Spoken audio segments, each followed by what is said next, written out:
All right, everybody. There's two things I'm going to be working on. I won't really go into too much detail about the second project of anything, but it's definitely going to be something very interesting. I'll leave it off as a surprise when it's completed.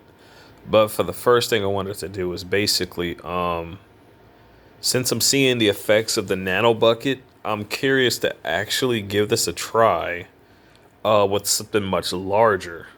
You know, just try it with something much larger to be able to get even more of an effects. I'm gonna still get a bucket and maybe still build one out of that, but just to test to see how it works out and whatnot for myself. But definitely, definitely, I urge every TI going through remote neural monitoring to definitely look into building that for themselves.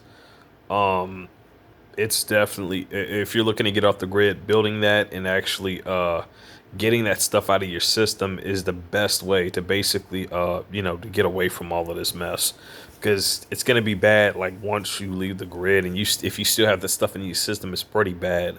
So what I figured out was, since it's pretty obvious how to make this thing, I figured, why not get a tub to do that with? And the wiring's not on the I don't the wire's not going on the inside, so no electrocution's going to be on the outside, which is also important to use electrical tape, I believe, if possible, or like Scotch tape, I guess is what you can use. But with a large enough sized tub, I believe it's definitely possible.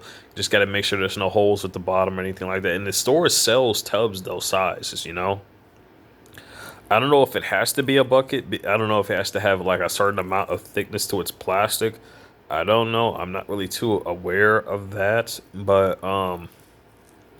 considering the situation, I believe like the thicker the amounts of the basically the walls of what the plastic is, the better, I guess. Considering how, like, the buckets are made and all that. Now they have a thick layer of plastic, but it's not really that thick at all, really. And I think like your common plastic tub would be just as good enough for something like this. But you got to make sure you got like enough copper wire for this, before you actually go and deal with that. Um, as you've all seen already, the video and the link to the channel of how to build the whole thing is there.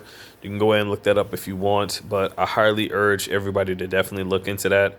Also, the thing with the magnets, you can make yourself a repulsor with magnets. Basically, you need a total of 20 magnets. And what this repulsor does, it helps block the frequencies away.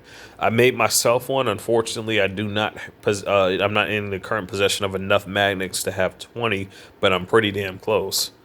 Um, what you want to do is basically take two magnets and make sure that you have them in alignment to where you're stacking them in a way to where like they are basically pushing against each other. You know, it's got to have that resistance in between. When you keep doing that and you keep stacking them like that, like each one you stack has to be, um, being propelled from the one you're trying to push it against to. That's how you basically get this to work, and you just keep that on you at all times. Um, it works for a little while so far. This thing has definitely did pretty good for me. I don't know if I was supposed to put electrical tape on it or not, but so far it's still doing its job. Anyway, I'm gonna go ahead and end this video here because I don't really have much film time on this video feed. Stay safe, stay strong, everybody.